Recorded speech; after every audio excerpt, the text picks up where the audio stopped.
Selon une vaste enquête française parue en mai 2025 et menée auprès de 10 000 utilisateurs d'une IA de type chatbot, pas moins de 47% des répondants affirment se sentir à l'aise pour lui confier des émotions personnelles, comme le stress, la solitude ou les doutes, tandis que 26% y ont déjà eu recours dans leur vie sentimentale. Vous pensez ne pas être concerné ?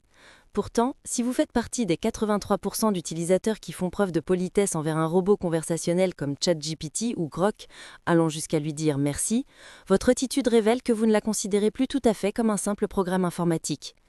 Ce comportement n'est pas anodin, il révèle un début de personnification et d'attachement social ou émotionnel.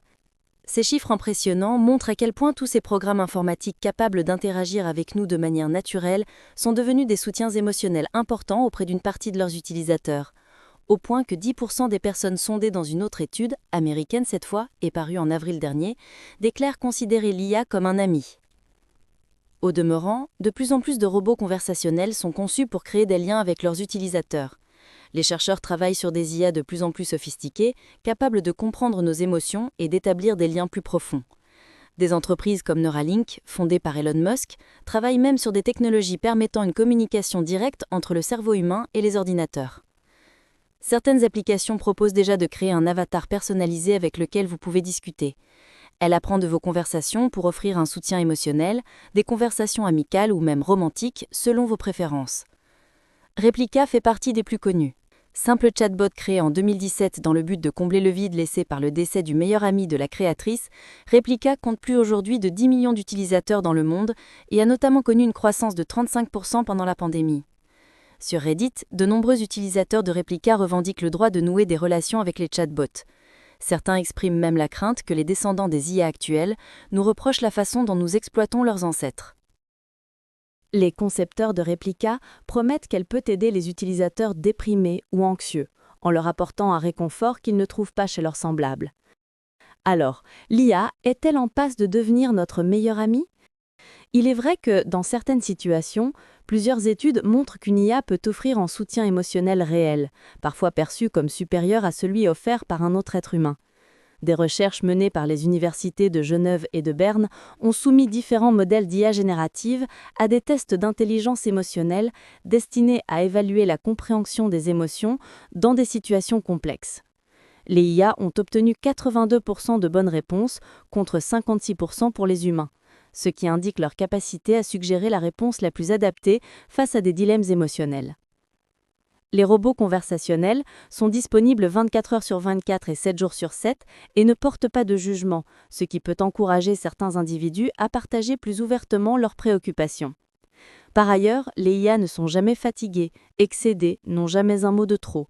Elles n'ont pas de biais personnels ou d'émotions à contrôler, ce qui en fait, par ces aspects, le confident idéal, notamment pour les personnes introverties ou isolées socialement. Mais si l'IA peut offrir un certain réconfort, elle ne remplace pas la complexité de l'interaction humaine, notamment pour traiter des problématiques profondes. Plusieurs faits divers récents illustrent les dérives de l'utilisation d'intelligence artificielle comme soutien émotionnel, parfois avec des conséquences tragiques.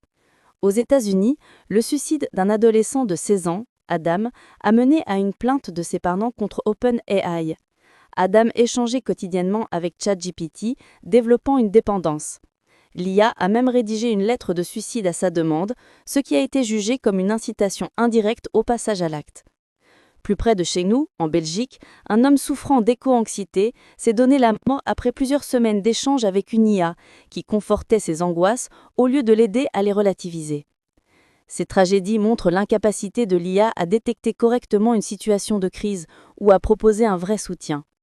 Bien qu'efficace dans le raisonnement et la suggestion de stratégies, l'IA n'est pas dotée de l'empathie nécessaire à un véritable soutien émotionnel. Par ailleurs, s'attacher trop à une IA peut conduire à l'isolement ou à une confusion entre la réalité et la fiction.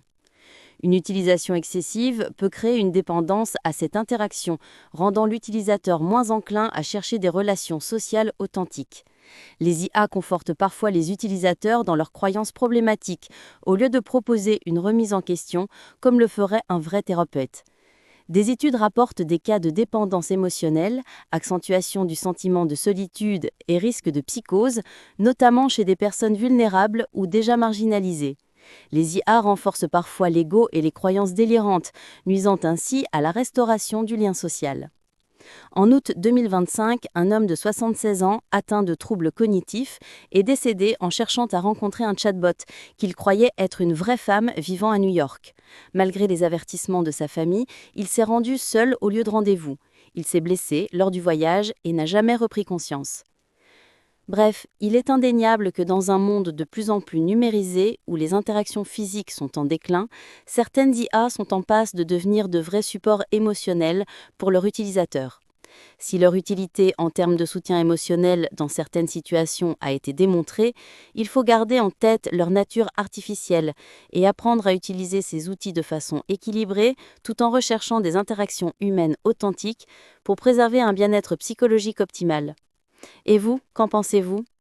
Utilisez-vous déjà une IA pour discuter ou confier vos soucis? N'hésitez pas à commenter, liker cette vidéo si elle vous a plu et à vous abonner, ça aide beaucoup la chaîne et ça m'encourage vraiment. À bientôt pour des nouvelles réflexions.